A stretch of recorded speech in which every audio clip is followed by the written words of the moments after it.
Chapter 5 The Mondays. Section 1 The Mondays. Location: Nebula, planet Calyptia. Time: night. Scene 1 Nebula. In the vast expanse of space lies the formidable spaceship Nebula, a proud vessel of the Mondays, a race whose origins trace back to the colossal world of Calyptia, a celestial giant dwarfing Earth in size. Positioned in a distant galaxy 2.5 light-years away from our own, Calyptia stood as a testament to the might of the Mondays, who had extended their dominion over swathes of their galaxy and beyond. Nebula, a vessel of considerable proportions, albeit only half the size of Earth, served as the vanguard in the Mondays' relentless quest for conquest. Under the command of Lord Crimson, it scoured the cosmos for planets ripe for exploitation, armed with revolutionary cubes of unparalleled sophistication, surpassing even the creations of renowned engineers like Bob. These cubes were not mere tools. They were marvels capable of scrutinizing and augmenting the capabilities of mechanical entities, unrivaled in their ingenuity. Within the chambers of Nebula resided a legion of soldiers drawn from myriad corners of the universe, beings melded with both organic and robotic components, all bound by unwavering allegiance to the Mondays' cause. Amidst the endless expanse of space, as Nebula pressed deeper into uncharted territories, Lord Crimson found himself ensconced in the solitude of a vast, starlit chamber, his thoughts a maelstrom of contemplation. Will this ceaseless pursuit of supremacy ever find its culmination? He pondered wearily, the monotony of conquest weighing heavily upon him. I had dared to hope for a challenger, a foe worthy of our might. Yet all we encounter are feeble resistances. This NY threatens to engulf me. As Lord Crimson grappled with the existential quandaries of their ceaseless campaign, a summons from their homeworld pierced the solitude, beckoning him back to Calyptia's embrace. With a gesture, he commanded the pilots to chart a course homeward, and with precision born of familiarity, they unleashed a beam from Nebula's arsenal, tearing through the fabric of space to reveal the shimmering gateway to their distant homeworld. Scene 2 Planet Calyptia. As the ship emerged from the portal, it revealed the sprawling vista of planet Calyptia.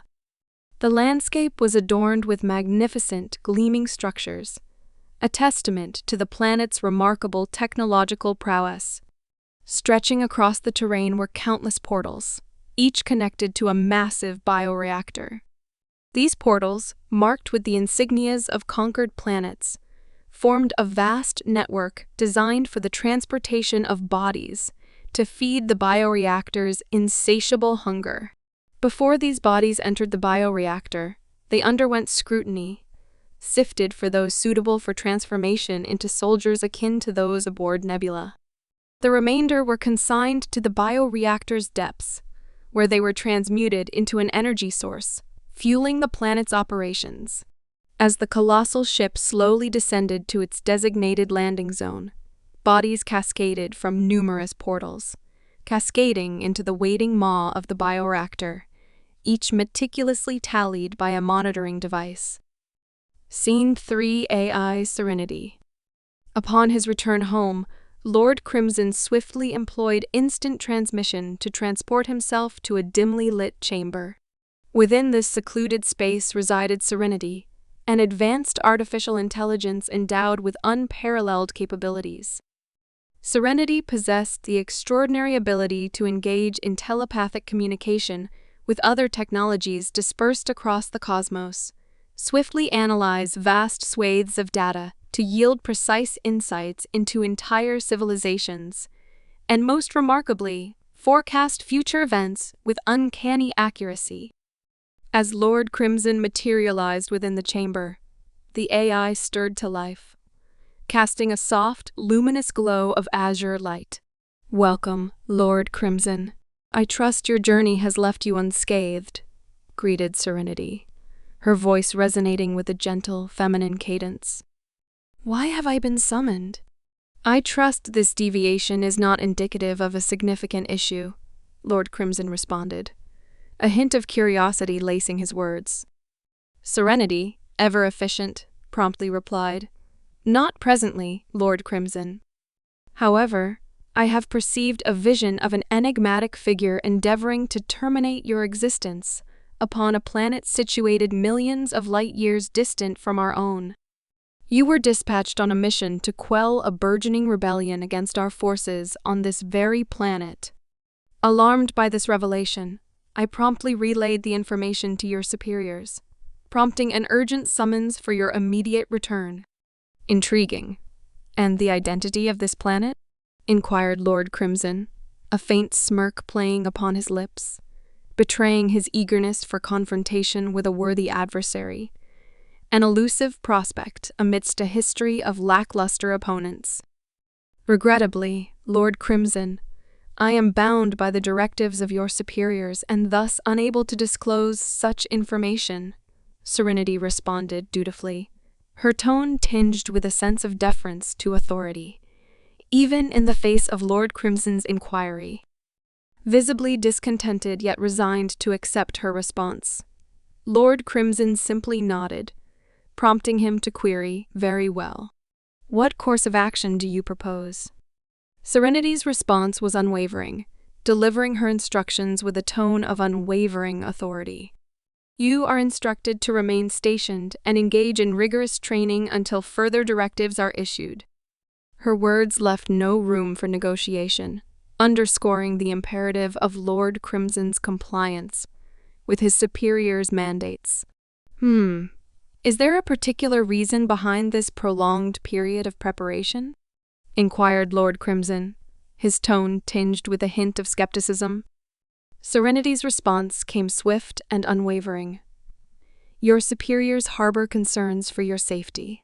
Understood, Lord Crimson acknowledged with a nod. Well then, Serinity, is there anything else you wish to convey to me? Negative, Lord Crimson, came Serenity's succinct reply. In that case, I shall take my leave, declared Lord Crimson, his gaze shifting towards a portal leading back to his station. As he began to depart, a flurry of thoughts swirled within his mind. What folly is this? Do my brethren perceive me as some feeble being, vulnerable to such trivial threats? Bah! With Serenity's final words, the room descended once more into darkness, as the AI's presence receded.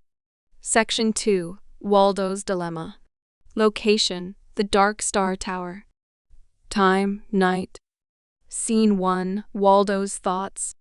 Back on Earth, inside the Star Tower, Waldo stood watchfully, his eyes fixed on the red orb encased behind layers of bulletproof glass. This mysterious sphere held immense power, capable of controlling the thoughts of regular people and bending them to its will, extending its influence across the entire planet. It was a tool of manipulation, a way for those in control to achieve their goals. Waldo's plan relied on using this powerful device to organize a massive migration of humanity, persuading billions to willingly pass through a portal connecting Earth to the distant realms of planet Calyptia. Additionally, the orb could open pathways to other universes, but doing so required a huge amount of energy. The room housing the Red Orb was heavily fortified, hidden deep within the Star Tower's complex structure. It was protected by traps and intricate mechanisms designed to deter intruders.